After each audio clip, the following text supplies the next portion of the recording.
Wassalatu wassalam ala alihi wa ashabi ajmain amma ba'du. Ya teman-teman, kita sudah pertemuan ke-12 ya terkait kritik hadis ini. Jadi kemarin-kemarin kita sudah belajar mengenai bagaimana jarh ta'dil dilakukan, bagaimana ilmu ilal, bagaimana kita mengetahui itu seperti apa. Kemudian kitab-kitab yang membahas para rawi seperti Tahdhibul Kamal.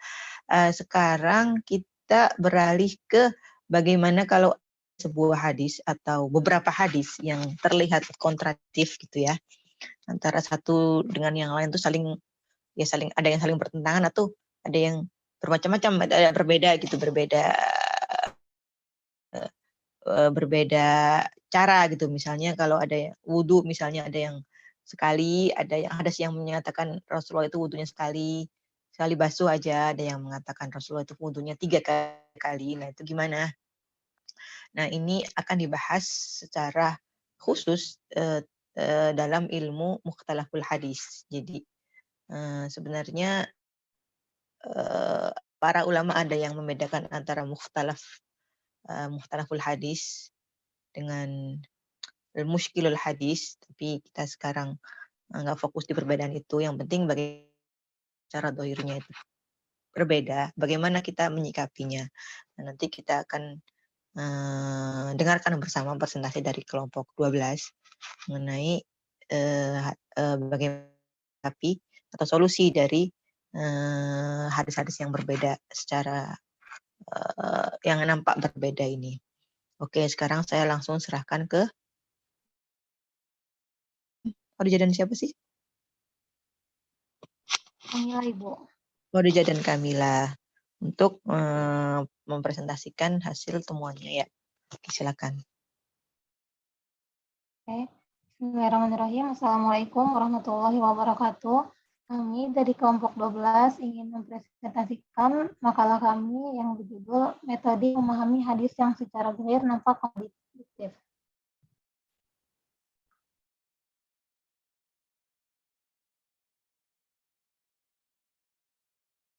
Yang pertama ada pendapat kontradiktif.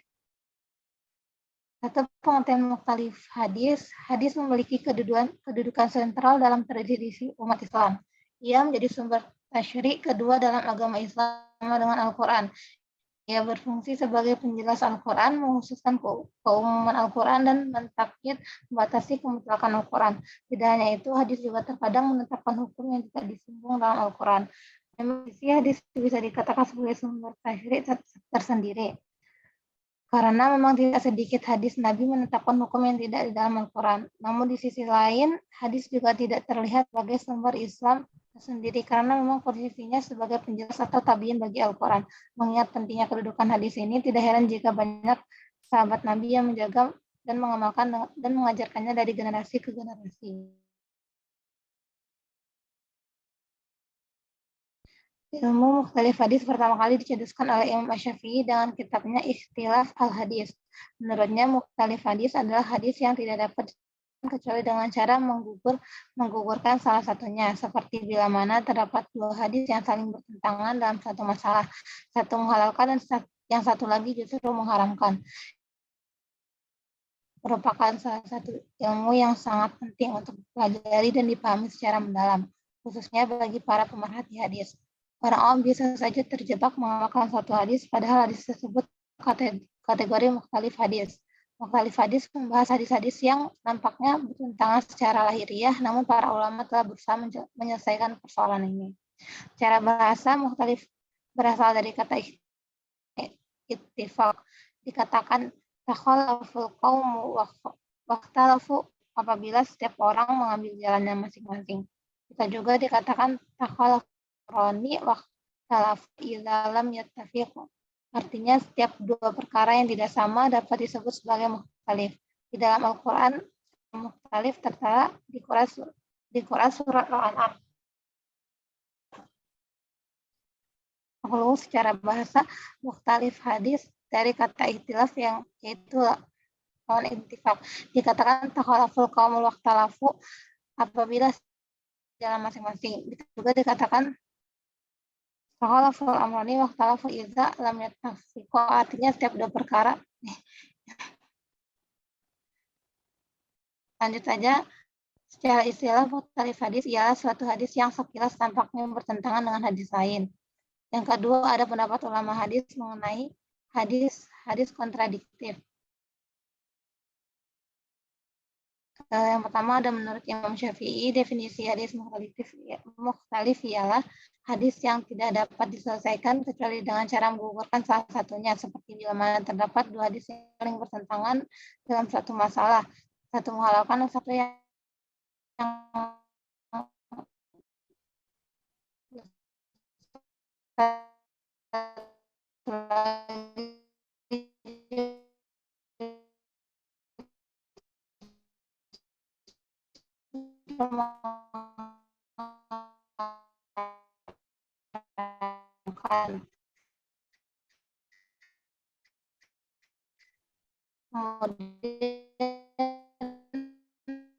ada menurut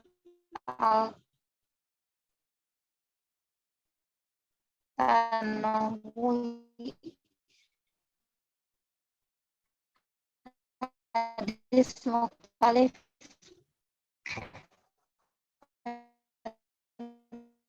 adalah dua hadis makbul yang bertentangan secara lahiriahnya dan dikompromikan dengan cara yang wajar.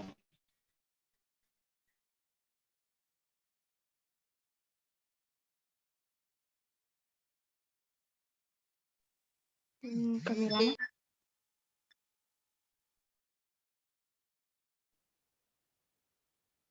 Kendala sinyal ya, Kamila. Bentar, Aku biar aku aja yang lanjut ya. bantu share screen ya. Boleh, boleh. Aduh, tadi mana ya? Tadi pokoknya sampai yang kedua. Nih, pendapat ulama bukan? Ya, aku ulang dari awal aja ya sekalian. Soalnya tadi dari situ kan. Kedua, dua pendapat ulama hadis mengenai hadis-hadis kontradiktif. Menurut Imam Syafi'i, definisi hadis mukhtalif ialah hadis yang tidak dapat diselesaikan kecuali dengan cara menggugurkan salah satunya. Seperti bila mana terdapat dua hadis yang saling bertentangan dalam suatu masalah. Satu menghalalkan dan yang satu lagi justru mengharamkan. Menurut At-Tanawi, hadis mukhtalif adalah dua hadis makbul yang saling bertentangan secara lahiriahnya dan dapat dikompromikan dengan cara yang wajar. Jadi berdasarkan pada definisi yang dikemukakan oleh At-Tanawi, ini hadis mukhtalif hanya berlaku pada hadis yang bersifat hadis dhaif. Sedangkan para ulama menyatakan bahwa yang termasuk dalam kategori hadis makbul adalah hadis sahih dan hasan. Berbeda dengan At-Tahanumi oleh As-Suyuti, hadis mukhtalif adalah dua hadis yang saling bertentangan makna zahirnya. Kemudian keduanya dikompromikan atau al-jam'u atau ditajri, yaitu mengunggulkan satu hadis atau hadis lainnya, atau ditelusuri mana di antara keduanya yang lebih kuat lalu diambil yang paling kuat di antara keduanya. Menurut Ajaj Al-Khatib, ilmu mukhtalif sudah dikenal sejak masa sahabat. Mereka melakukan hukum, mengkompromikan berbagai hadis yang terlihat kontradiktif dan menjelaskan maksudnya. Berdasarkan penelitian di atas, para ulama menjelaskan 3 syarat yang dapat dikatakan, yaitu yang pertama, tampaknya bertentangan dengan hadis lain secara lahiriah. Al-Qadhi Abu Bakar Al-Baktilani mengatakan, setiap dua hadis yang diketahui statusnya sebagai sabda saling bertentangan, sekalipun cara lahiriahnya tampak bertentangan.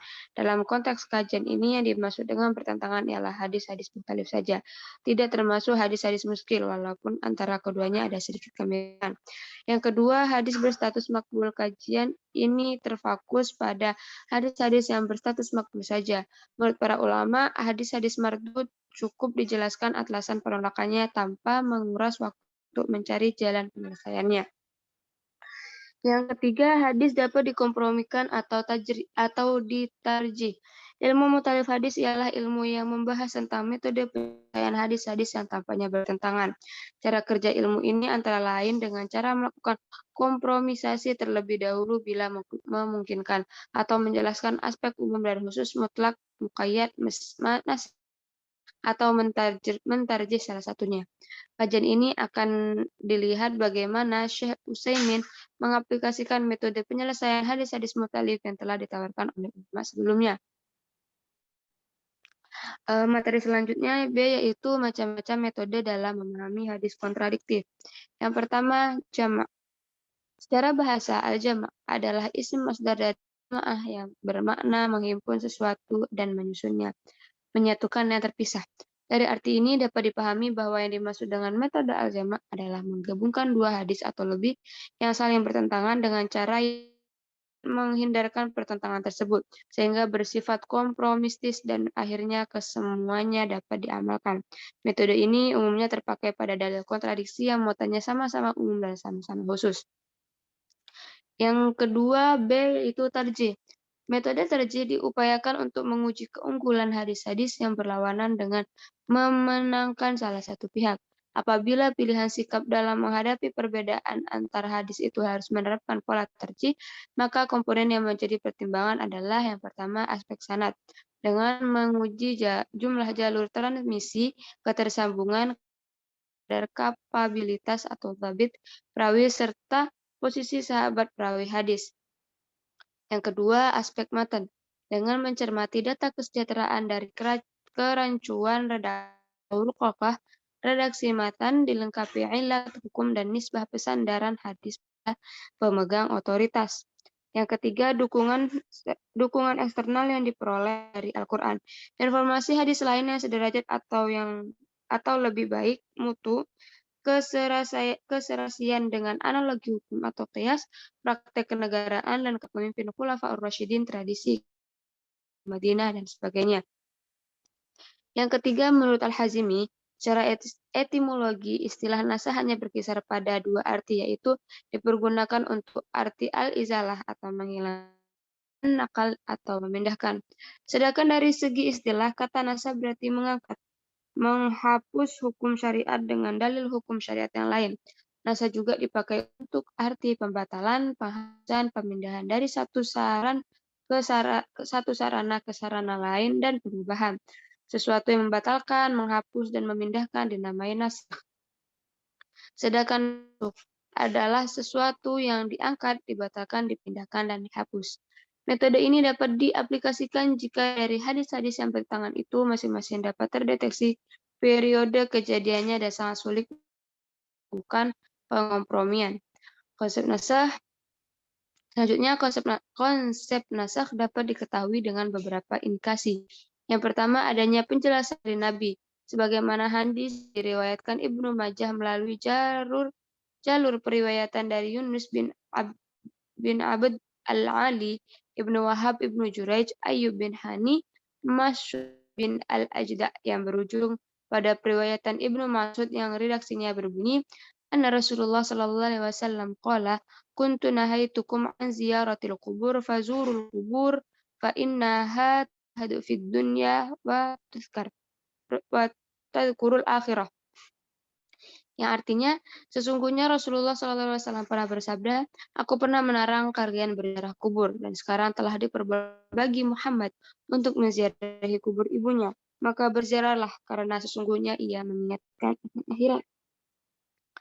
Yang kedua, adanya periode kejadian yang pasti. Asal hadis yang menginformasikan bahwa suami istri yang berhubungan badan tidak sampai inzal bersucinya cukup dengan berwudu. Hadis ini diangkat oleh Al-Bukhari dalam kitab sahihnya dengan penyandaran jalur riwayat pada Mu'tad, Yahya, Hisham bin Urwah, Urwah bin Al-Zubair atau Abu Ayyub, dan terakhir pada sahabat Ubay ibnu Ka'ab. Annahu qala ya Rasulullah idza jama'a ar-rajulu al-mar'atu falam yunzal qala yaghsulu ma massal ma'u minhu thumma yatawadda'u wa yusalli. Yang artinya, sungguhnya Ubay ibnu Ka'ab berkata, ya Rasulullah, Apa pendapatmu ketika terjadi hubungan suami istri tapi tidak inzal? Allah SAW bersabda, basuhlah atau cucilah alat kelaminnya, kemudian berwudu dan sholatlah. Hadis Al-Bukhari ini muncul pada masa dari pernyataan Aisyah yang terekam dalam hadis koleksi Ad-Darul Qutni dalam kitab Sunan. Haddatsana Muhammad bin Makhlad, haddatsana Hamzah bin Abbas Al-Maruzi, haddatsana Abdan, haddatsana Abu Hamzah, qala haddatsana Al-Husain bin Umran Khadhalni Adz-Dzahri, qala sa'alani alladhi yujami' wa la tunzal, faqala qawlun nas ay ya'khudhu bil akhirah min amri Rasulullah. وحدثني عائشة أن رسول الله صلى الله عليه وسلم كان يفعل ذلك ولا يغتسل قبل فتح مكة ثم اغتسل بعد ذلك وأمر الناس بالغسل.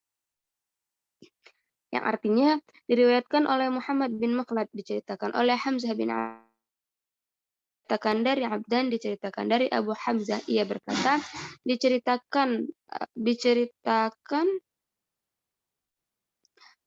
diceritakan Husain Imrin menceritakan kepada saya Az-Zuhri berkata, aku berkata kepada Urwah tentang suami istri yang bersetubuh tapi tidak. Ia berkata, banyak sahabat berpendapat dengan pendapat terakhir perintah Nabi, yaitu Aisyah menceritakan kepadaku, sungguhnya Rasulullah pernah melakukan hal tersebut dan tidak berjunub.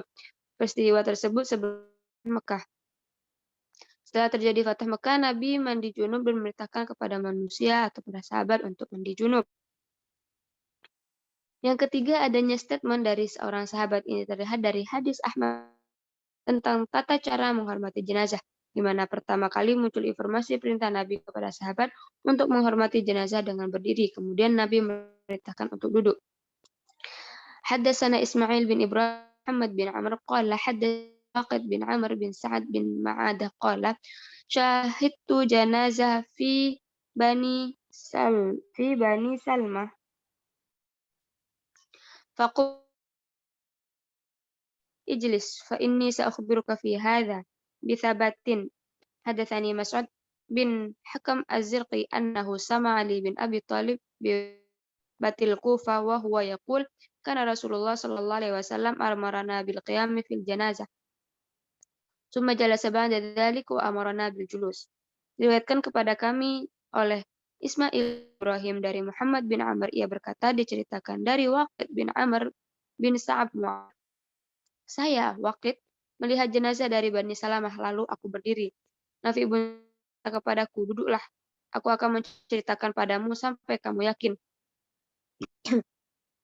Mas'ud bin Al-Hakam menceritakan kepadaku bahwa Mas'ud pernah mendengar Ali bin Abi Thalib di lapangan Al-Kufah.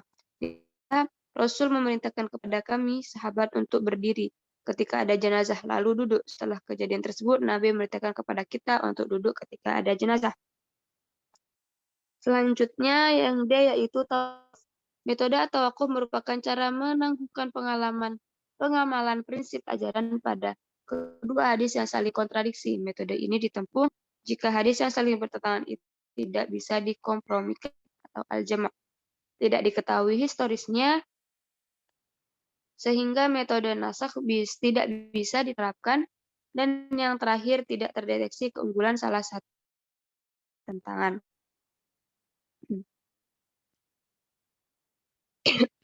Cukup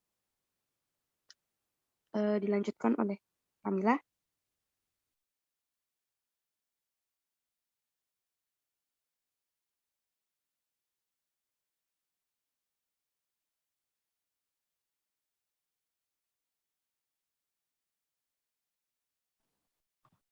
Baik.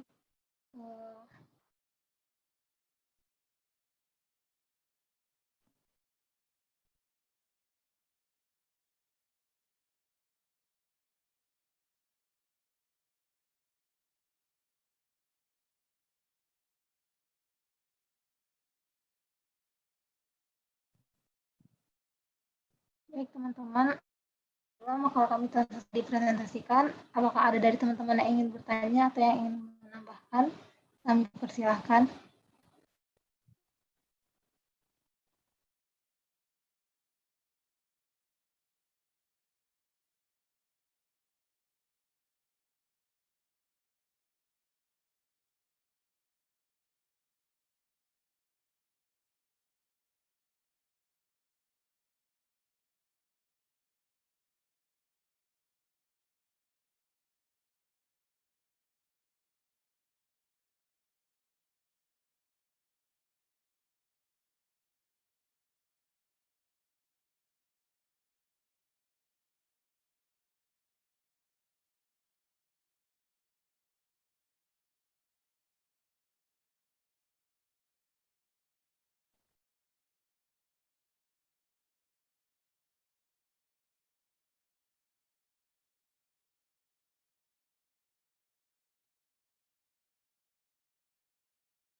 Baik teman-teman, ada yang ingin ditanyakan atau yang ada yang ingin ditambahkan?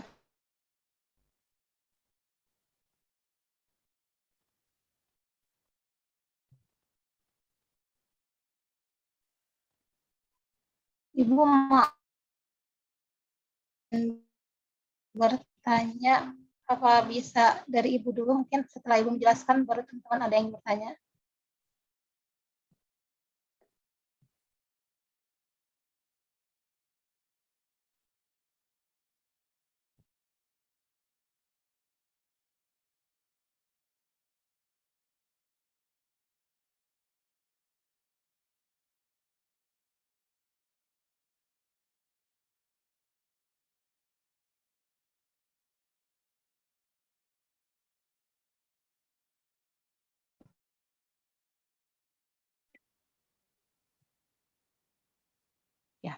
Terkait ilmu mukhtalaful hadis, sebelum kita masuk mengenai pembahasan, tadi sudah dijelaskan oleh teman-teman bagaimana teknik apa yang bagaimana caranya ketika ada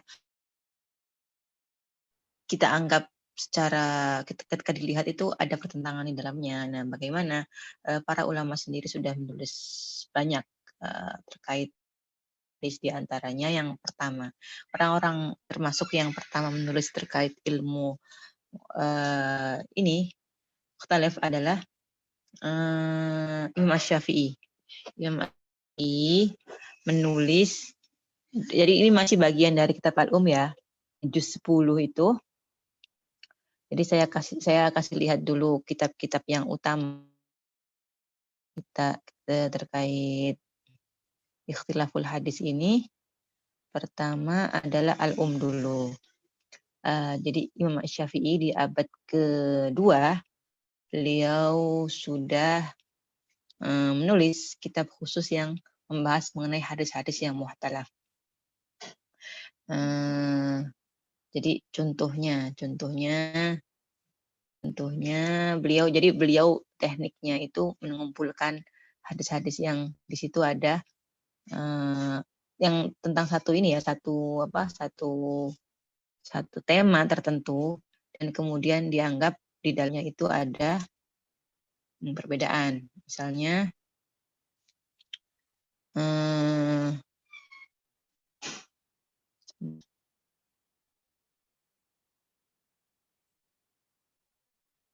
jadi ini bab juz 10 ini, kalau kita lihat beliau menyebutkan hadis-hadis utamanya yang terkait dengan ibadah ya. Nah, di situ nanti dijelaskan, misalnya hadis witir ini. Jadi ada yang witir itu di lail, ada yang di akhirnya dan sebagainya. Jadi beliau menyebutkan hadisnya. Coba ini sujudul Quran. Itu ada 2 hadis, nanti dikomentari oleh beliau. Jadi hadis pertama ini Rasulullah membaca surat An-Najm, kemudian beliau sujud, sajatan nas ma'ahu illa rajulaini faqala arada asyhura. Jadi ada Rasulullah membaca surat An-Najm, kemudian beliau sujud sahwi dan orang-orang ikut. Yang kedua, bahwa ini riwayat dari Robi ya. Robi itu ini kan riwayatnya dari Robi. Robi itu muridnya Syafi'i. Syafi'i, beliau mendapatkan hadis dari Muhammad bin Ismail, dari Ibnu Abi Duaib, dari Yazid bin Abdullah bin Qais bin Yasar, dari Zaid bin Thabit, dia mengatakan kepada dia membaca surat An-Najm bersama Rasulullah, tapi beliau tidak sujud di dalamnya. Jadi kan ada satunya sujud, satunya mana cara menyikapinya. Tentu saja mereka butuh penjelasan lebih lanjut terkait ini kan. Apakah sebenarnya kita tuh disuruh sujud atau enggak sujud sih gitu. Nah, sama Imam Syafi'i jelas fi hadzal hadis ini dalilun ala anna sujud Quran laisa bi hatmin walakin nuhibbu an la yatruka li anna nabiy sallallahu najm taraka. Jadi 2 hadis ini menjelaskan bahwa sujud ada ayat sajdah itu bukan wajib gitu ya, tapi mustahab jadi mustahab untuk tidak ditinggalkan, karena Nabi kadang sujud kadang enggak. Arti perbuatannya Nabi ketika beliau melakukan sesuatu, kadang melakukan, kadang enggak. Nah, ini berarti hukumnya bukan bukan wajib tapi sunnah gitu. Nah, itu keterangan dari Syafi'i. Jadi rata-rata cara beliau menulis yaitu menyebutkan 2 hadis yang satunya bilang boleh, satunya bilang nanti dijelaskan kayak gini. Seperti itu. Nah, ini banyak babnya.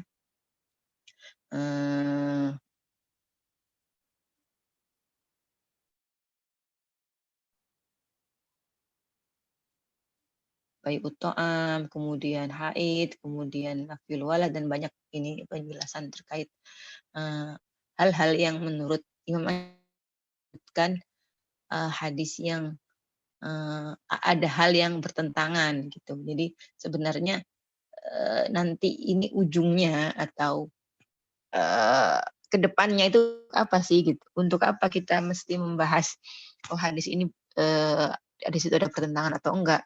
Ya nanti ujungnya ya di pengamalannya gimana? Nanti kita ketika dalam keadaan seperti itu apa yang harus kita lakukan? Itu adalah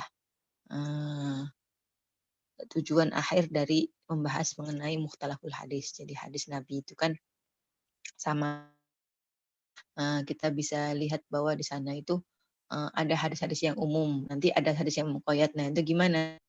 Nah, sekarang ini yang kedua Abu Ja'far At-Tahawi. Enggak sih, sebelumnya kita lihat punya Ibnu Qutaibah dulu. Ta'rif mukhtalaful hadis ar-radu ala man yuribu fil ahbar al-mudda' alaiha tanaqud. Di Ibnu Qutaibah Dainur 213 sampai 276 ini menulis kitab mukhtalaful hadis juga. Jadi beliau pengen menulis kitab ini tuh apa? Untuk arad, untuk mengcounter atau membantah pendapat orang-orang yang meragukan akhbar atau hadis yang itu ada tanakut. Jadi beliau menulis kitab ini. Makanya di dalam fihrisnya, nanti kita lihat di fihrisnya itu adalah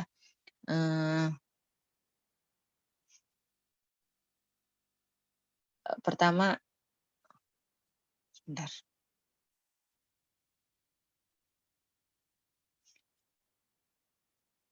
Pertama itu beliau menyebutkan meragukan hadis yang ada tanakutnya. Jadi disebutkan pendapatnya Nadom itu bagaimana, pendapatnya orang-orang pokoknya mereka-mereka yang menurut beliau hadis seperti apa.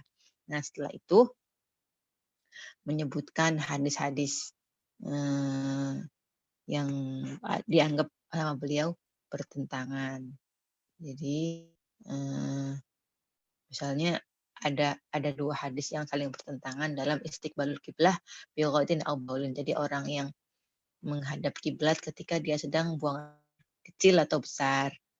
Itu seperti apa? Nah, coba kita lihat.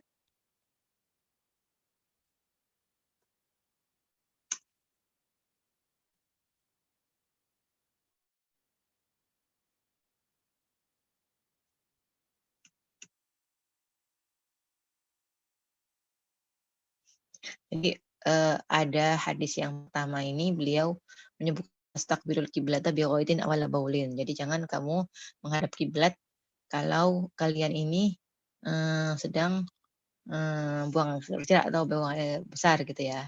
Tapi beliau nggak menyebutkan sanadnya secara utuh, tapi sama muhakiknya dituliskan hadis sahih. Di sini sanadnya di bawah dijelaskan oleh pentahqiqnya. Panjang penjelasannya, ada 3 halaman lebih.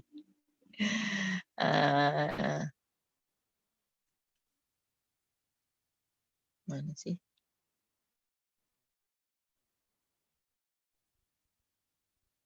Kemudian di sini ada riwayat dari Aisyah bin Yunus, dari Abi Awana, dari Khalid Al-Khadda, dari Araq bin Malik bin Abi Aisyah, mengatakan bahwa Rasulullah menyebutkan bahwa ada sebuah kaum, ada sebagian kaum yang tidak suka ketika mereka itu buang air kecil atau buang air besar. Fa'amaran Nabi bi khilafi fastuqbila bi kiblatan. Kemudian Rasulullah memerintahkan untuk biar nggak sama dengan mereka. Jadi akhirnya menghadap kiblat. Nah, tapi ternyata hadis yang ini itu secara umum statusnya adalah dhaif. Tapi ada di Sunan Ibnu Majah, ada di At-Tirmidzi dan sebagainya.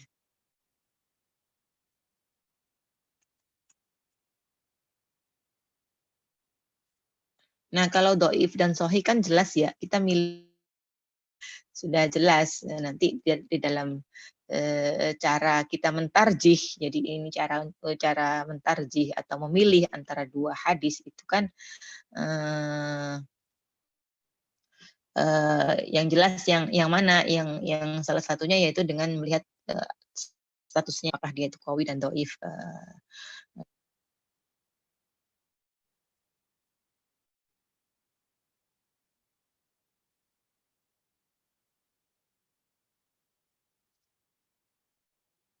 Nah, ini keterangan dari Abu Muhammad Ibnu Qudaybah ini.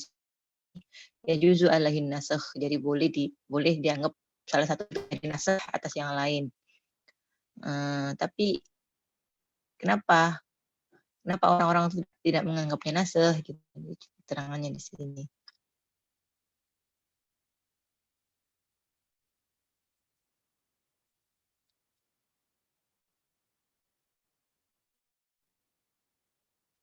Jadi sebenarnya beliau itu kita bisa nggak pakai nasakh tapi bisa digunakan untuk cara lain gitu untuk bagaimana menyikapi dua hadis tersebut. Ayu alimam annahu la yaktahu dalika fil bait wal abra al mukhtafiru ala tastartul hadas. Jadi kalau di tempat yang itu nggak apa-apa, kalau misalnya terpaksa menghadap kiblat nggak apa-apa gitu. Jadi nanti ujung-ujungnya itu di amalnya sebenarnya, di fikihnya. Ini Mbak Dainuri. Sekarang kita beralih lagi ke yang lain, yaitu Syarah Muskilul Athar milik At-Tahawi, Abu Ja'far At-Tahawi. Saya tadi urutkan sesuai lahirnya ya. Ini adalah Syarah Muskilul Hadis. Jadi yang dipakai Syarah Muskilul Athar. Jadi yang dipakai itu adalah istilah. Jadi kita tahu bahwa ada yang menyamakan antara muskil dan mukhtalaf itu sama. Ada yang juga yang membedakan. Jadi katanya kalau muskil itu berarti di dalam hadisnya itu ada hal yang perlu ditafsiri gitu. Jadi nggak ada hadis lain. Kalau mukhtalaf itu dua hadis yang saling bertentangan gitu ya. Kalau muskil itu di dalam hadisnya itu perlu penjelasan yang lebih lanjut, perlu tafsiran sehingga bisa dijadikan dijadikan hujah dalam beramal begitu.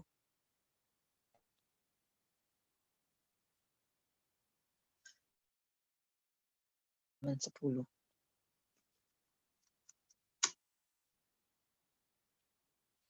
Jadi orang-orang yang paling banyak diadab di hari kiamat itu siapa? Ini katanya orang-orang yang membunuh Nabi. Itu adalah orang-orang yang dianggap paling banyak atau paling besar adabnya di neraka. Kemudian ada lagi hadis yang lain, inna syaddan nasi adaban yaumil qiyamati alladziina yashbihuna bi khalqil azab. Orang yang paling banyak adabnya di hari kiamat itu adalah orang yang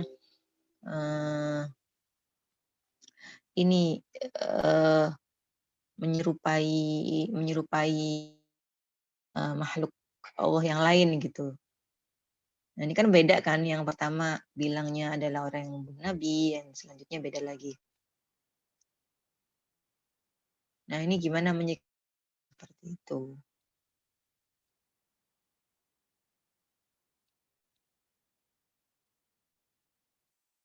Ada lagi asyadun nasi adaban yang jal kiblata bi asriha. Beda lagi redaksinya, beda orangnya gitu, tapi sama-sama mengenai orang-orang yang paling babnya di hari kiamat.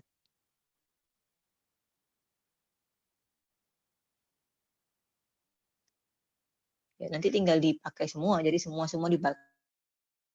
Nah, kalau teman-teman mau membaca mengenai mukhtalaful hadis, tapi dari sisi ulama yang modern, maksudnya keterangan yang baru, ini mukhtalaful hadis bainal muhadditsina wal usulin wal fuqaha. Jadi dia menyimpulkan dari berbagai pendapat yang dikeluarkan, yang yang bersumber dari para baik itu grup usuliyin atau grup fuqaha atau grup muhaddisin. Nah, ini oleh Usamah bin Abdullah Al-Khayyat. Beliau menulis namanya Mukhtalaful Hadis Baina Muhaddisin wal Usuliyin wal Fuqaha. Nanti beliau di sini kan syarat-syarat ta'arud dalam hadis itu apa saja gitu ya, bagaimana keadaan apa saja yang sebuah hadis itu dianggap ada ta'arud atau ada pertentangan. Apa sih sebabnya apa?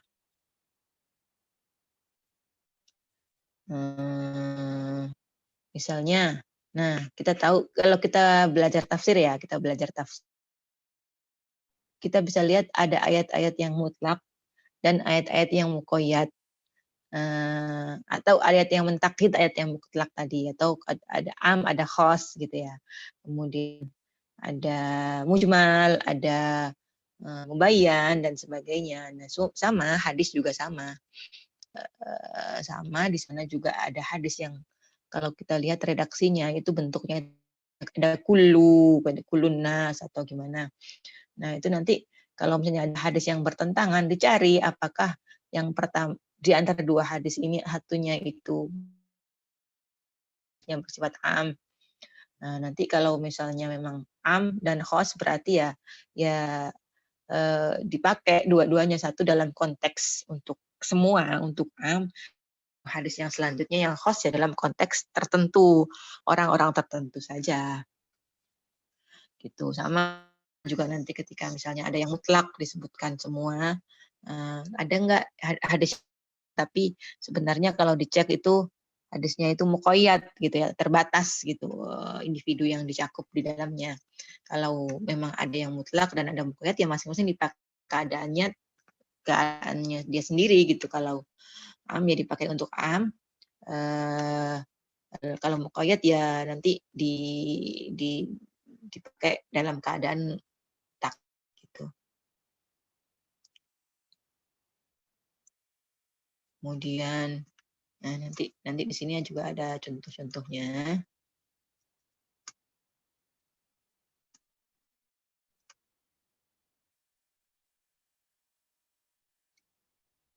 Cuman memang kalau ada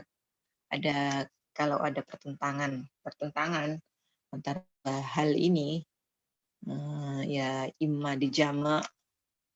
Jadi kalau jama' tarjih nasakh itu memang kaidah yang umum dalam itu. Contohnya kita baca contohnya dulu.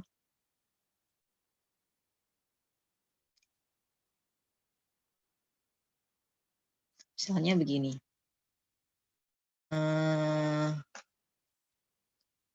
Hadis fi ma saqat sama wal uyun au kana atharian asar wa ma suqiya bin nadaj sughur. Jadi hasil pertanian yang disirami dengan hujan dan mata air itu ini apa namanya usyur gitu ya, 1/10. Nah, kalau misalnya dia disirami pakai usaha, nah itu berarti nisful usyur gitu ya, setengahnya. Nah, tapi kemudian ada hadis lain yang fi masaqatis sama laisa fi maduna khamsati ausakin sadaqah. Jadi kalau harta pertanian itu selama dia sudah nyampe 5 wasak. Nah, itu harus disedekah ya, harus dikeluarkan zakat. Jadi enggak jadi ukurannya bukan di tadi, ukurannya bukan apakah disiram pakai hujan atau sumur. Enggak, tapi sudah mencapai batas tertentu dia harus dikeluarkan zakat. Nah, ini harus gimana nih? Kayak gitu. Untuk menjawab pertentangan ini, pertama, kalau pakai metode tarjih, jadi Ibu Abu Hanifah itu bukan yang am, maksudnya fima sakotis sama usur, berarti ya udah kalau memang dia itu disiram dengan hujan, ya disiram dengan hujan ya berarti harus 1/10 yang dikeluarkan. Jadi nggak peduli gitu. Baik itu dapat sedikit atau banyak, gitu kan.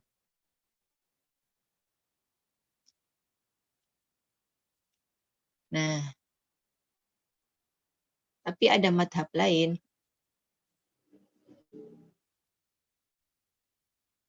yang menjama atau mengumpulkan antara madhab ini, yaitu kalau Daud al-Bahiri, kullu ma yadkhulu fil kail yura'af wa ma la yadkhulu kail fa fi qalilu wa katsiru zakat. Jadi kalau yang bisa ditimbang itu ya pakainya nisab, tapi kalau yang tidak bisa ditimbang berarti ya sedikit banyaknya ada zakatnya. Atau pendapatnya jumhur. Nah, di situ bawah di situ itu taksis, ada pengecualian gitu ya.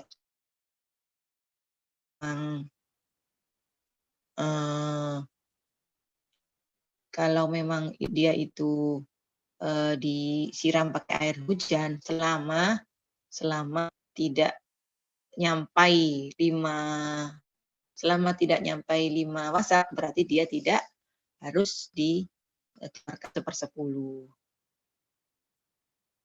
Nah kan lihat, nah ini akhirnya cikal bakal adanya madhab fikih itu di sini, di pemahaman seseorang terhadap perbedaan pemahaman yang ada di dalam sebuah hadis, gitu ya.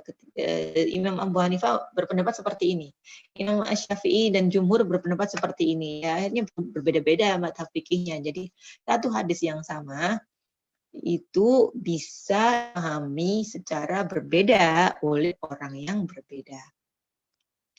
Kayak gitu. Itu tadi contohnya. Contohnya kalau ada perbedaan cara menyikapinya. Jadi itu contoh yang sudah di terkait ini ya, terkait zakat. Contohnya lagi kayak la sholata ba'dal asri hatta yaghruba syamsu. Nggak boleh sholat setelah sholat asar sampai keluar matahari, sampai matahari. Jadi ya udah kalau udah selesai sholat asar nggak boleh sholat lagi. Tapi ada hadis lain, man nama min sholatin aw nasiha falyusalliha idza dzakaraha. Jadi kalau ada orang yang tiduran atau lupa ternyata belum sholat, ya udah sholat kapan aja dia ingat gitu kan, berarti mau kalau ingatnya sebelum maghrib ya udah, kalau menurut hadis kedua kan harus gitu kan. Kayak gitu, itu contohnya kan secara dohir ada pertentangan di situ, tapi sebenarnya bisa dipakein dia imma di jamak atau di nasakh, ditarjih. Tapi kaidah utamanya ya al-jam'u atau mengumpulkan. Dari mengumpulkan itu maksudnya dua-duanya bisa dipakai. Keadaan seperti ini, satunya lagi dipakai dalam keadaan tertentu. Kayak misalnya kayak gini. Hadis ini kan bisa kita secara umum kita bisa sikapi kalau yang hadis yang pertama ini ya kalau memang dalam keadaan gitu ya nggak boleh sholat setelah habis sholat asar. Tapi kalau misalnya dalam keadaan orang lupa atau ketiduran atau apa ya mau sebelum maghrib, mau habis subuh itu kan nggak boleh sholat gitu, karena dalam keadaan yang berbeda, jadi dipakai dalam dua kasus yang berbeda, sama-sama diamalkan gitu, nggak ada yang ditinggalkan dari keduanya, dua-duanya bisa diamalkan. Itu jadi al-jam'u aula minat tarjih. Jadi pakai dua-duanya itu lebih diutamakan daripada memakai satu dan membuang hadis yang lain, karena kalau yang satunya kalau ditarjih berarti ada hadis yang nggak dipakai. Nah, kayak gitu kan berarti isi dari hadisnya nanti nggak ini apa namanya hilang gitu kan, nggak bisa lagi jadi hujah gitu. Contohnya lagi kayak la sholata liman lam yaqra'ul bi Fatihatil Kitab. Jadi kok nggak bisa nggak dianggap sholat orang yang tidak baca Fatihah.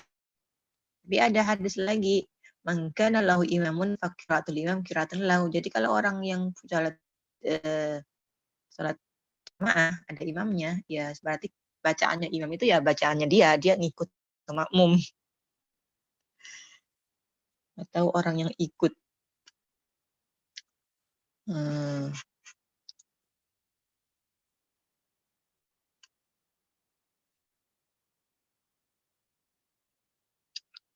Namun sebelum ke sini tadi itu ya kan yang pertama ketika ada ta'arud ya ketika mau memakai dua-duanya ya harus kedua-duanya harus secara sahih, secara ini ya, secara secara hukum, maksudnya dulu dilihat dulu hadisnya ini bersumber dari orang siapa gitu. Makanya caranya tarjih itu yaitu bi'tibar rawi dulu. Jadi ngelihat rawinya ini apakah. Makanya kalau ada dua hadis yang bertentangan dilihat yang sama, misalnya sama-sama sahih ya. Berarti nanti dilihat lebih kuat antara keduanya, mana yang lebih banyak riwayatnya, mana yang lebih banyak jalurnya dan sebagainya, atau kemudian dilihat berdasarkan isinya, isi hadisnya. Kemudian zaman ya waktunya misalnya ini loh siapa yang duluan. Kalau yang duluan nanti ada kemungkinan nasakh gitu ketika ada terangan hadis itu bisa dinasakh atau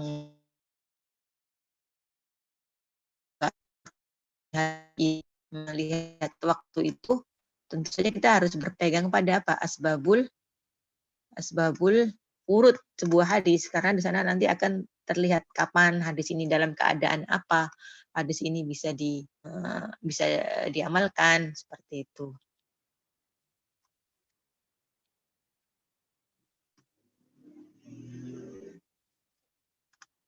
Ya, makanya ini kan tadi ya tarjih hadisnya itu pro-nya lebih banyak.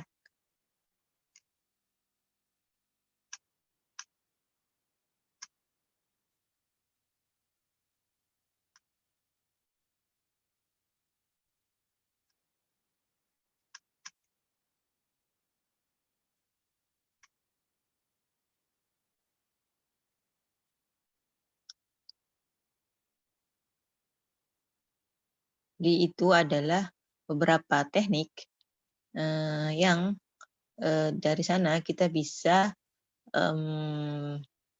mendapatkan hukum terkait sebuah hal gitu ya. Jadi kan hadis itu kan sumber kedua setelah Al-Quran, dan kita juga kalau dalam banyak hal Al-Quran itu cenderung dia itu lebih mujmal, lebih ijmal, secara lebih global gitu kan, rincian hal yang terkait dengan ibadah dan lain-lainnya itu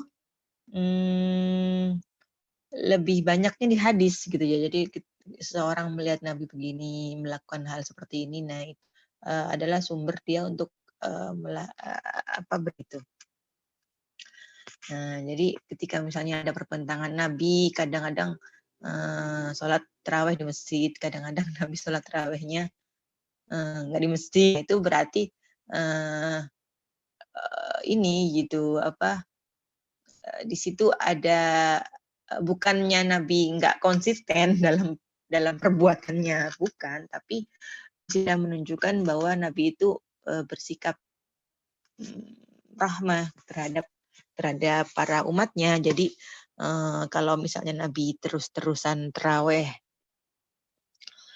tiap hari itu kan nanti dianggap sama umatnya ini beliau ini kayak terawih itu wajib gitu ya, wajib setelah harus terawih gitu kan.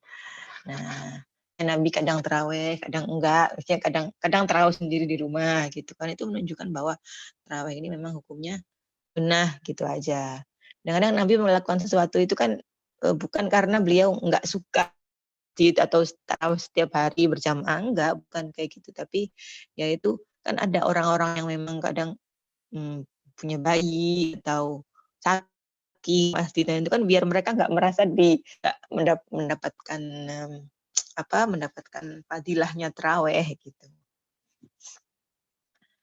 Tuh ilmu mukhtalaful hadits dekat memang dengan fikih ya, dekat dengan fikih. Jadi kita lihat bahwa siapa yang pertama kali menulis mukhtalaful hadits, Imam Syafi'i. Imam Syafi'i itu kan imam di dalam ilmu fikih gitu ya, punya Nah, ini menunjukkan bahwa irisan antara hadis sebagai hadis dan sebagai fikih itu ya di sini.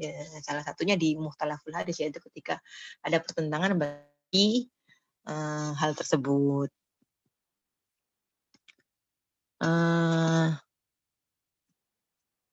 Kayaknya itu tambah dari saya terkait mukhtalaful hadis. Saya kembalikan lagi ke teman-teman kelompok 12. Apabila ada yang mau bertanya teman-temannya atau ada yang mau menambah jelas, nah itu silakan.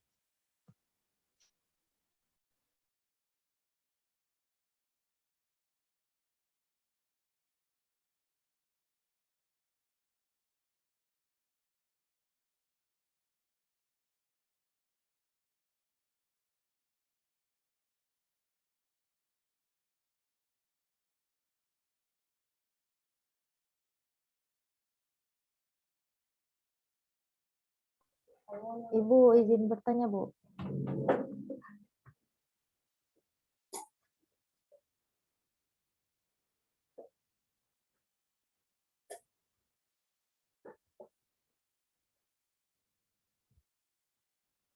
Halo, Ibu. Ya, silakan. Nah, ya.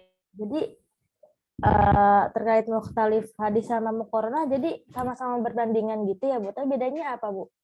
Kemarin kan juga muqaranah itu tentang perbandingan ya.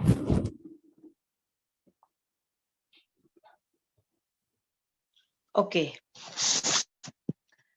Kalau muqaranah itu satu hadis dibandingkan dengan jalur.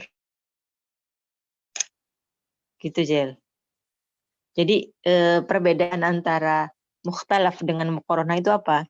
Kalau mukhtalaf itu ada dua hal yang kayak tadi kan, satunya Nabi, satunya baca kalau nggak baca Fatihah dalam sholat itu nggak boleh. Satunya lagi bilang enggak apa-apa, kalau memang sholatnya dalam ada imamnya ya berarti sholatnya bacaannya itu ikut sama makmumnya, atau kayak hadis yang tadi yang menjelaskan mengenai satu menyuruh hadis yang mengatakan bahwa orang yang hijamah itu bahasa Indonesianya apa? Berpekam itu batal. Sholat bukan bilang ada hadis mengatakan nggak apa-apa, hijamah itu tidak membatalkan orang puasa. Nah ini benar tuh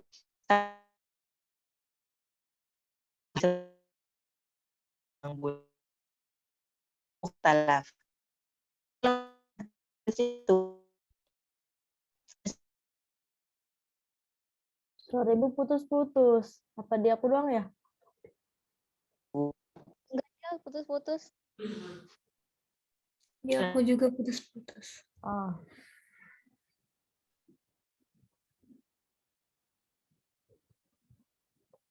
Sepertinya sinyal Ibu sih.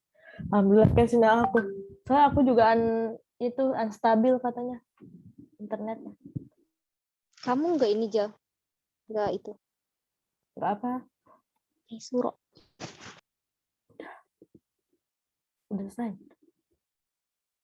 udah Halo Ibu. Ibu Hai. suara putus-putus, Bu. Tadi Enggak, tadi ya, barusan keluar saya.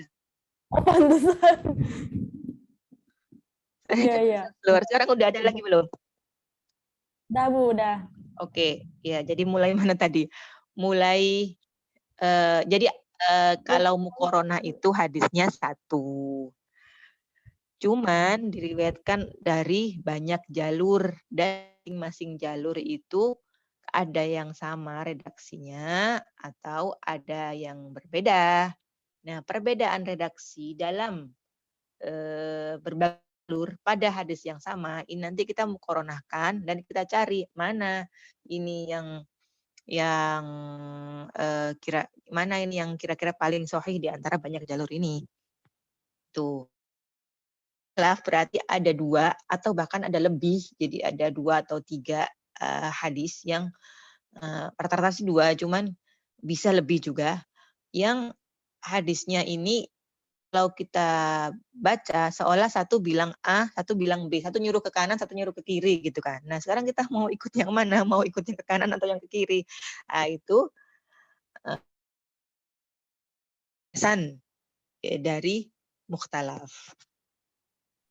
Berarti Jadi kalau bedanya. mukhtalaf itu kan tadi yang apa menyikal bakal itu ya, Bu, adanya fikih ya. Itu apakah Ya. dua-dua hadis itu bisa jadikan hujah, Bu?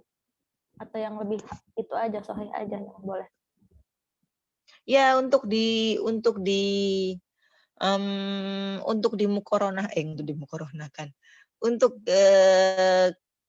kita bisa bandingkan antara 2 hadis ini, kita bisa anggap 2 hadis ini satu level. Pertama harus terima dulu gitu ya. Maksudnya misalnya dua-duanya sahih atau dua-duanya hasan. Jadi dua-duanya harus makbul dulu. Kalau memang hadisnya satunya itu mardud, ya udah berarti yang dipakai ya yang makbul aja.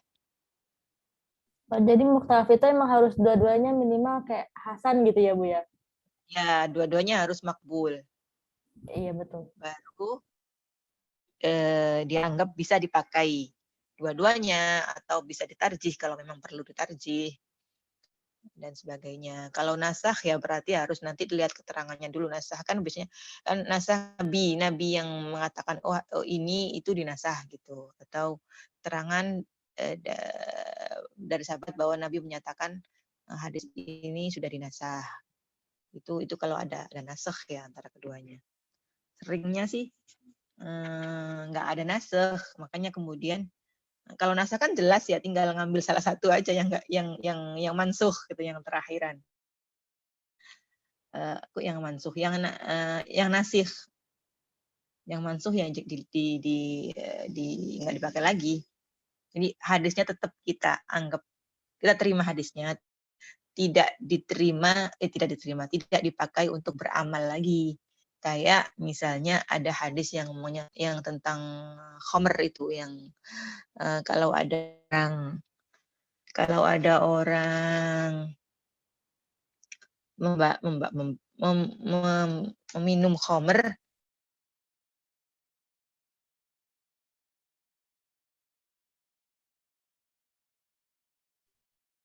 tetap artinya hadisnya, tapi lagi sama kayak di dalam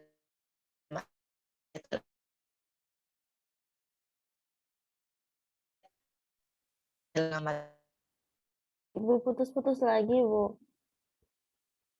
amalan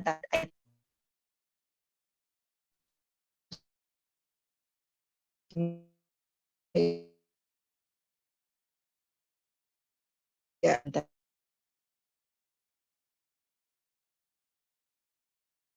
ya coba.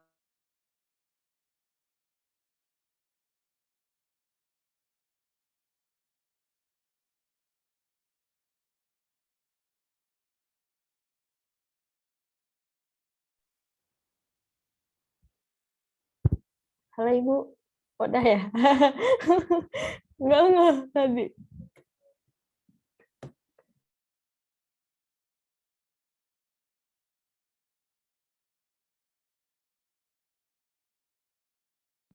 Sudah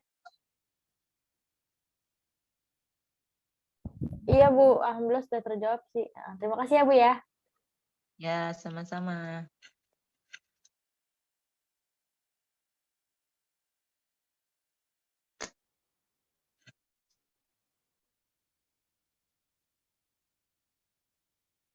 Yo, masih ada lagi yang mau ditanyakan? Ibu mau nanya dong, tapi di luar dari ini sih. Apa Oke. hukumnya bulan puasa kayak antigen PCR gitu, Bu? Kan dicolok. Oke, sekarang kita kembali ke definisi awal terkait ini ya, terkait puasa. Apa yang membuat puasa itu batal?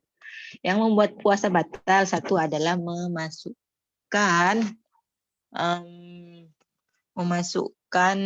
makanan atau hal-hal yang atau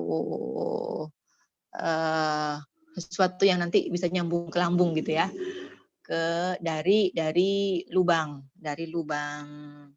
lubang yang ada di tubuh manusia gitu.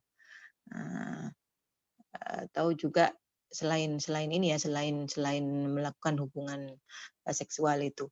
Nah, sekarang kita berbicara mengenai antigen dan PCR. Kalau PCR itu kan, oke, ini pendapat disclaimer dulu, ini pendapat pribadi. Kalau vaksin ada, kalau vaksin ada ininya, kalau vaksin ada hasil masail kemarin saya baca itu hasil masail kalau vaksin itu boleh vaksin di siang hari, tapi kalau memang menyebabkan kelemahan fisik orang sehingga susah untuk berpuasa itu nggak boleh vaksin di siang hari. Jadi vaksinnya di malam hari saja biar orang itu masih kuat gitu ya. Nah, kalau mau diilhakkan dengan vaksin, berarti PCR ini kan memang vaksin itu kan tujuannya untuk memasukkan obat kan. Kalau PCR ini kan memasukkan alatnya itu yang dibuat mencolok itu untuk dalam rangka mengetes gitu ya, dalam rangka tes gitu. Jadi memang dia bukan masukkan nanti untuk mengambil sesuatu dari dalam tubuh gitu kan. Jadi kalau memang vaksin aja yang dia memasukkan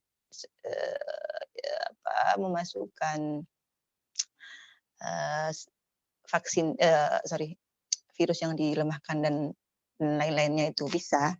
Nah, saya pikir antigen juga bisa karena dia ini kan sebenarnya memasukkan untuk diambil lagi kan, untuk tujuan diambil lagi untuk mengetes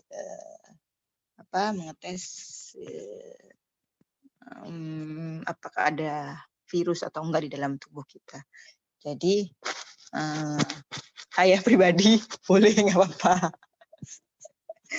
Tapi ada juga yang ulama itu yang ikhtiyat. Jadi kalau yang ikhtiyat itu biasanya sampai kadang-kadang mandi pun nggak boleh terlalu bersemangat mandinya sehingga takutnya ada air yang kemasukan ke dalam atau gimana. Pasti madhab yang ikhtiyat ini lebih baik kalau memang nggak perlu antigen pas siang hari ya nggak usah gitu kan. Cuman ya boleh aja kalau memang diperlukan dan harus melakukan hal tersebut ya silakan gitu. Jadi itu sih menurut saya pribadi. Terima kasih banyak, Ibu. Iya. Ini ya kalau mudik disuruh antigen PCR gitu ya? Iya kayaknya. Iya sih, butuh sih emang kalau sekarang gitu. Ya oke, silakan mau ada yang ditanyakan lagi, mau ada yang menambahkan juga boleh, misalnya menambahkan contoh-contohnya. Hadis-hadis yang berbeda itu gimana? Silakan kalau mau nambahin. Atau mau nambahkan penjelasan juga boleh.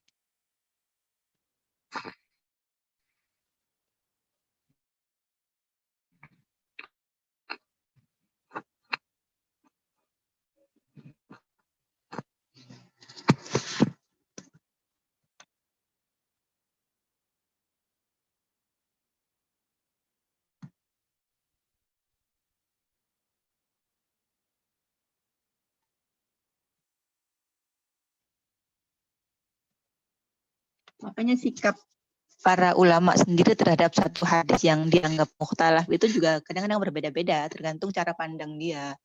Tadi kan sudah kita pelajari ya, kalau madhab Hanafi menganggap seperti ini, harusnya seperti ini. Kalau madhab jumhur seperti ini. Nah, jadi selain hadisnya yang sudah berbeda, ketika dihadapkan dengan cara pandang yang berbeda, cara mengambil hukum yang berbeda, nanti itu hasil akhirnya apakah ini hukumnya wajib atau makruh atau sunnah atau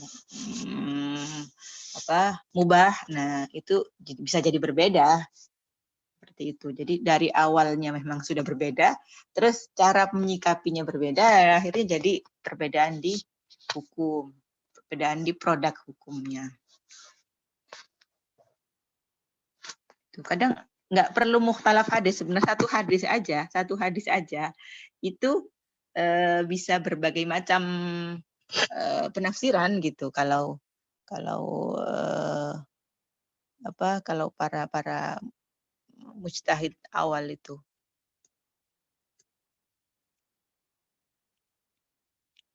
Makanya kemudian untuk sampai ke fikih itu kan panjang ya prosesnya. Jadi dan fikih itu kan produk hukum orang. Maksudnya hasil pemikiran dari ulama mujtahid fulan gitu kan. Jadi ketika misalnya ada perbedaan antara fikih Hanafi dengan fikih Maliki atau fikih Syafi'i, ya kita nggak usah terus kayak gontok-gontokan gitu, kayak mana yang paling benar gitu, saya lebih benar daripada madhab yang lain.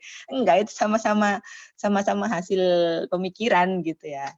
Jadi ya santai aja gitu, nggak usah satunya kunut terus jadi satunya nyalah-nyalahin yang nggak kunut. Satunya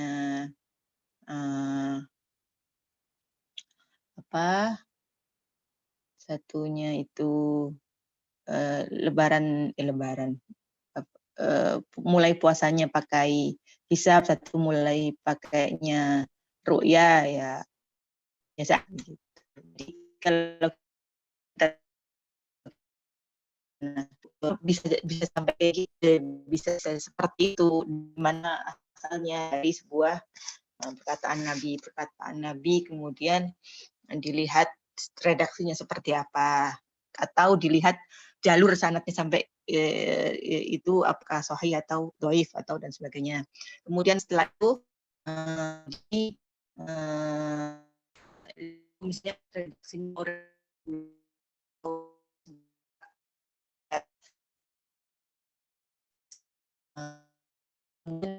sampai oleh mustahilnya, oh berarti ini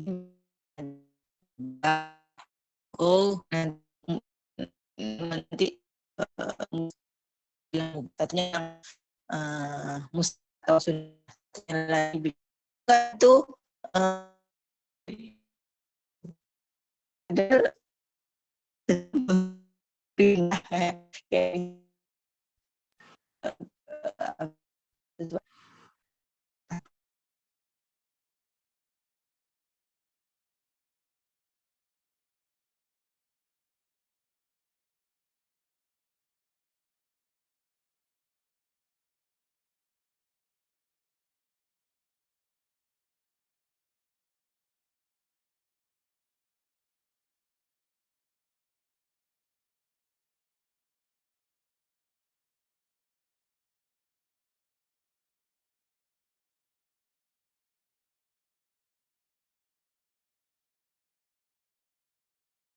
ya masih ada nggak suara? Suaranya putus-putus, Bu.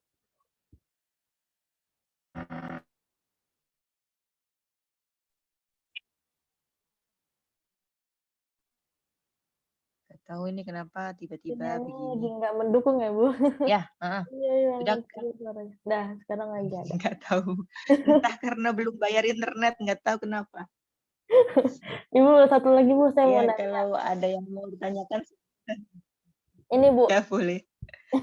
kan fikih ini kan hukum-hukum fikih ini berarti kan sejak mukhtalaf hadis ini ada ya, Bu, ya, baru ada timbul hukum fikih. Nah, itu kenapa secara garis besar 4 mazhab imam besar itu yang digunakan akhirnya, Bu, sampai sekarang?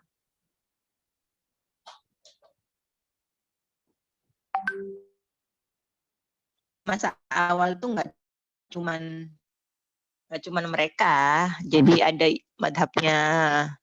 Jadi ada pendapat-pendapat Aisyah misalnya, atau pendapat-pendapat Sufyan Ats-Tsauri, atau pendapat-pendapatnya Ali bin Abi Thalib gitu kan.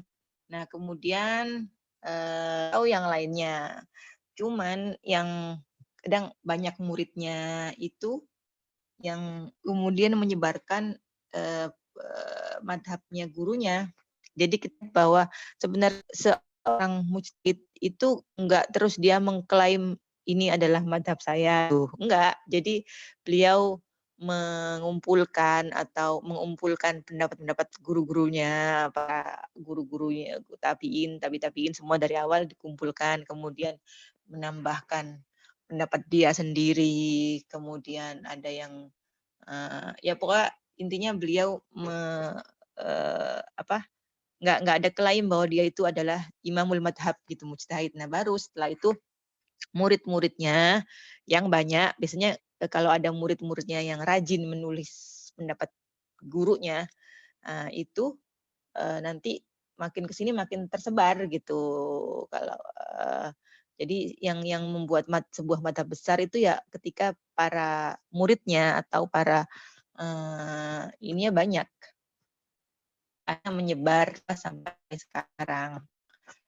Terus juga kitabnya juga ada gitu kan.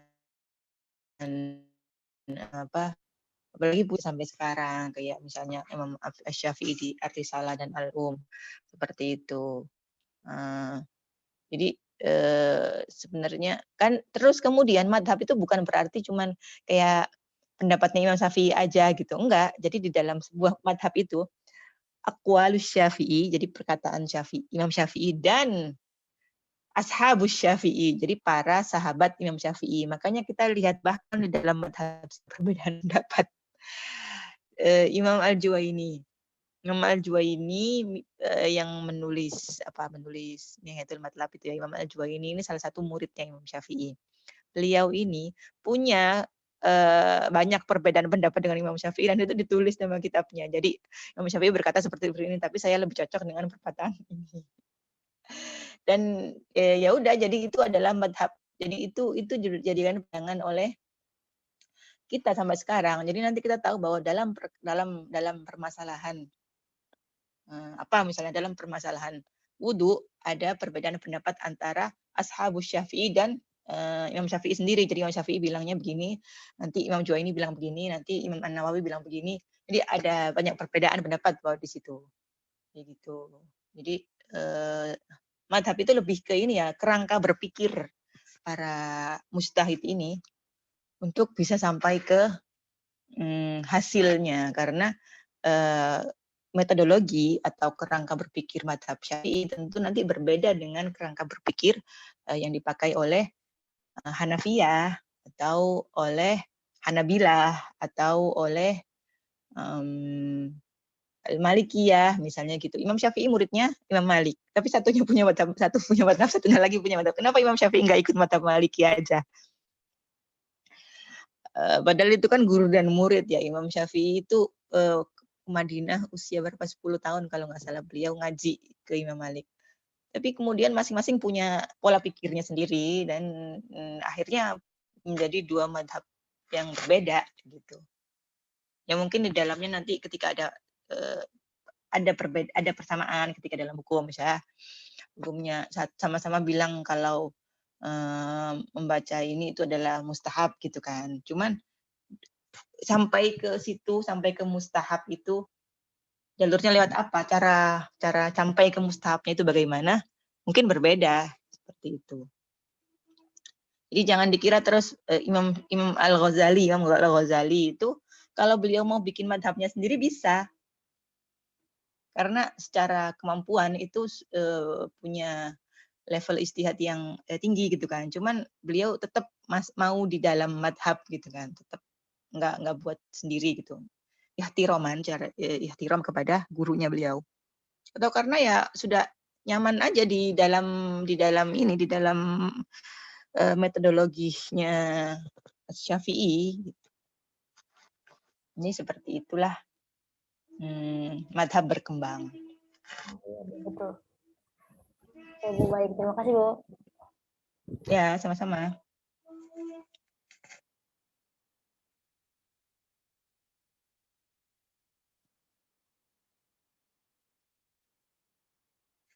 Ibu, berarti kalau misalnya dalam satu negara, misalnya dia yang mayoritas masyarakatnya menggunakan mazhab Syafi'i, kayak misalnya di Indonesia gitu, berarti emang dari ulama-ulama terdahulunya di Indonesia makanya mazhab Syafi'i gitu, jadi baru berkembang ke sekarang-sekarang terus mazhab Syafi'i gitu ya, Bu? Ya, rata-rata seperti itu sih. Jadi para pendahulunya ini pakai madhab Syafi'i, jadi akhirnya madhab Syafi'i lah yang berkembang di daerah tersebut. Gitu. Ada juga, ya itu kan organik ya, maksudnya dari ulama ke masyarakat. Ada juga yang misalnya negara yang mengatakan, jadi madhab negara saya adalah Malikiyah gitu. Kayak kalau kita kan nggak resmi kan, maksudnya Syafi'i itu kan meskipun madhab tersebar tapi terbesar tapi kan nggak resmi gitu ya. Maksudnya ya udah kita sama-sama tahu bahwa madhab Syafi'i itu paling besar, tapi negara nggak membuat dia sebagai madhab resmi. Kalau Maroko ini misalnya, Maroko ini pakai madhab negara adalah madhab Maliki gitu. Jadi bagaimana penghitungan awal puasa, bagaimana teknik bagaimana bacaannya di masjid dan sebagainya, ya ikut madhab Syafi'i. Sama kayak Saudi pakai madhab Hambali Jadid. Seperti itu. Jadi itu cara bagaimana madhab itu disebarkan. Baik, Bu. Terima kasih, Bu. Ya, sama-sama. Ibu, teman-teman insya Allah sepakat, Bu, besok kita boleh masuk, Bu, jam kedua. Jam kedua. Oke. Udah, ya udah. Oke, jam kedua. Nanti saya diingatkan lagi aja. Jamnya pas jam sebelum jam kedua itu diingatkan lagi. Ya, baik, Bu. Besok itu apa? Hadis maudhu ya? Ya, hadis maudhu terakhir ya. Iya, terakhir sebelum UAS. Oke, kalau nggak ada lagi yang mau ditanyakan, saya kembalikan ke Kamila dan Khadijah untuk dibacakan kesimpulan dari apa yang kita sudah pelajari bersama pada siang hari ini, pada pagi hari ini. Terus nanti kita tutup bersama.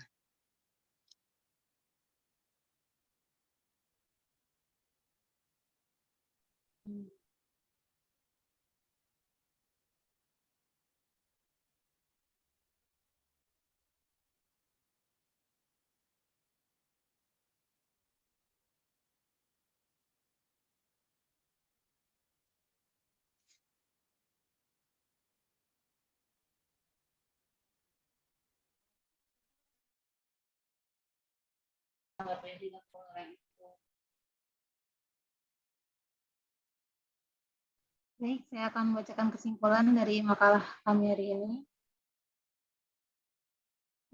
Suatu hadis dapat dikategorikan saling kontradiksi jika hadis tersebut tergolong hadis maqbul. Meski demikian, harus dipahami bahwa kontradiksi yang sering terjadi hanya sebatas pada arti tekstualnya, bukan makna konseptualnya. Selain itu, masing-masing dari hadis yang saling kontradiksi bisa dijadikan sebagai hujjah bagi penetapan hukum, sangat mungkin dilakukan pengkompromian atau penggugulan terhadap salah satu hadis yang saling kontradiksi. Hukum yang ditetapkan hadis yang kontradiksi tersebut saling berlawanan. Objek kedua hukum yang saling bertentangan tersebut sama masa atau waktu berlakunya hukum saling bertentangan tersebut. Apabila semua persyaratan itu sudah terpenuhi semua, maka solusi penyelesaiannya adalah dengan melakukan salah satu metode dari al-jam atau al-taufiq, al-nas, al-tarjih, dan al-tawaqquf. Namun demikian, para sarjana muslim masih berdebat tentang urutan dalam mengaplikasikan metode tersebut. Mayoritas ulama hadis lebih dahulu mencoba untuk menggunakan metode al-jam dan menyelesaikan mukhtalaf al-hadis. Kemudian dilanjutkan dengan metode al-nas dan al-tarjih dan al-tawaqquf. Sedangkan ulama yang berafiliasi dengan mazhab Hanafiyah lebih suka menetapkan metode al-nas terlebih dahulu, kemudian al-tarjih dan al-jam. Jika semuanya tidak dapat menyelesaikan hadis yang kontradiktif, maka ditangguhkan. Baik, mungkin cukup sekian presentasi dari kami. Apabila ada kekurangan, mohon maaf atas semua kekurangannya. Buat Ibu dan teman-teman, terima kasih. Assalamualaikum warahmatullahi wabarakatuh.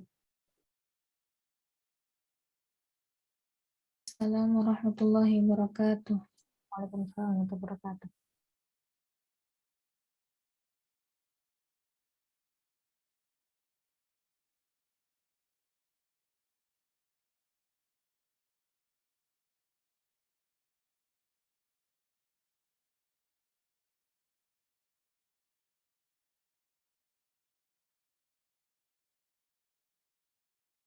Dari Ibu mungkin ada closingan, Bu?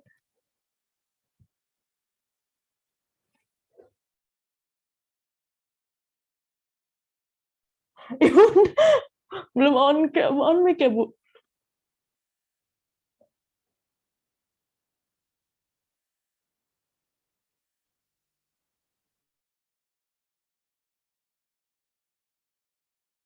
Ibu belum on mic, Bu. Mohon maaf.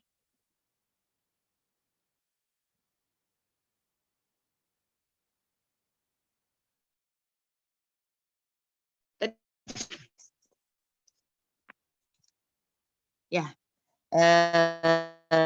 jadi teman paling nggak kita tahu bahwa mukhtalif hadis itu seperti apa, kemudian atau cara untuk menyikapi hadis-hadis yang bertentangan, bisa pakai jam, bisa pakai nasakh, bisa pakai tarjih, dan kalau nggak bisa ya terakhir tawakuf gitu ya. Kemudian nanti bisa dicari sendiri contoh-contohnya masing-masing hadis yang berbeda itu seperti apa, kemudian seperti apa jadinya gitu. Sekian tambahan dari saya tadi. Terima kasih atas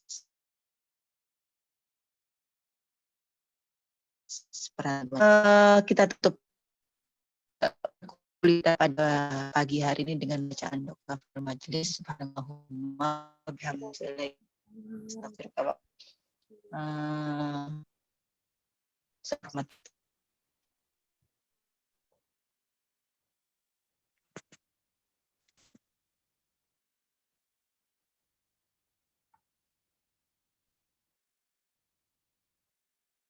Waalaikumsalam warahmatullahi wabarakatuh. Terima kasih banyak, Ibu.